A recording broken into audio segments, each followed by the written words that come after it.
In the shadow of betrayal, born from fragments of foreign steel and flown across skies once dominated by giants. This is the story of the Cheng Du J7, China's most enduring fighter jet, a symbol of sovereignty, of survival, and of strategic adaptation. A machine that flew not just across border, but across decades of conflict, diplomacy, and technological transformation. Chapter 1: The Cold War Beginning. In the early 1960s, the world was divided: East and West, capitalism and communism, and the United States and the Soviet Union. Still, China found its wings after revolution, had allied with Moscow. Under this alliance, it gained access to some of the Soviets' most advanced military hardware, including the MiG-21, a supersonic interceptor that terrified NATO pilots. But alliance can fracture, and when the Sino-Soviet split shattered this fragile friendship, the MiG-21's blueprints became a ghost, incomplete, riddled with gaps, and ripped in political hostility. So, China did the unthinkable. It reverse engineered the MiG 21 from scratch, using smuggled kits, intercepted aircraft, and sheer determination. Chinese reconstructed the Soviet jet into something uniquely Chinese.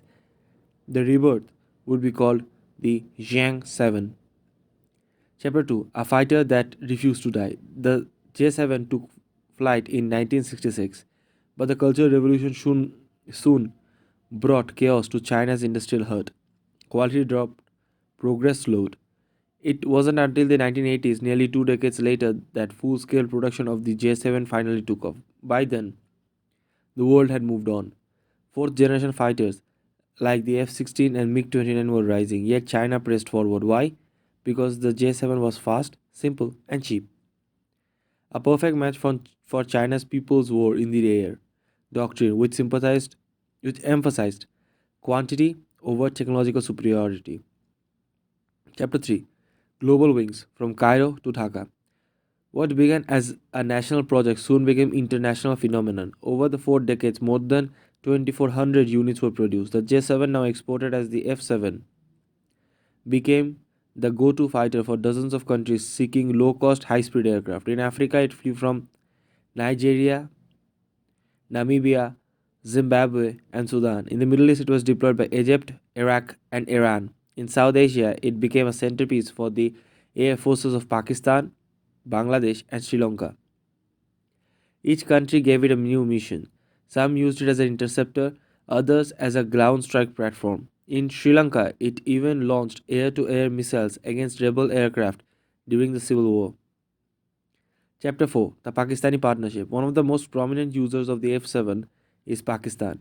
With more than 100 aircraft in service at its peak, the F7 became the backbone of the Pakistani Air Force air defense. But Pakistan just wasn't a regular customer, it became a collaborator. Together with China, it helped test, refine, and upgrade the aircraft, incorporating Indian radars, Western avionics, and helmet mounted sights to give the jet teeth against modern threats. This collaboration eventually led to the birth of a new machine, the JF 17 Thunder. But before the Thunder came the Skybolt. Chapter 5: Evolution through Variants. What made the J7 unique isn't its reach but its adaptability. With over 40 official variants, it became a platform of constant experimentation.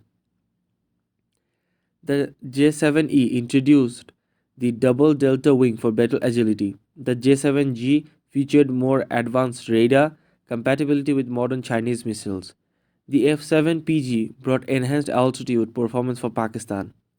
The J7GB found its role not in war but in aerobatic display, dazzling crowds as part of China's elite first August demonstration team. This is a fighter that evolved in every direction: combat, training, performance, and even reconnaissance. Chapter 6: Final Flights and Enduring Symbolism. In May 2013, nearly after 5 decades, the final J7 rolled off the production line. Its last customer, the Bangladesh Air Force, which received F7 BGI, the most advanced export version. Today, J7 is no match for stealth fighters beyond visual range missiles or 5th gen platforms, but in many parts of the world, it still soars. A relic of a different era, yet not obsolete, a sentinel of airspace, a symbol of self reliance. From the ashes of political betrayal, China rose its own wings. The Chengdu J7 isn't just a fighter jet, it's a lesson in engineering persistence, a story of survival in a world of giants, and a reminder that sometimes history is not written by the most powerful machines, but the ones that refuse to disappear. The J7, the people's fighter.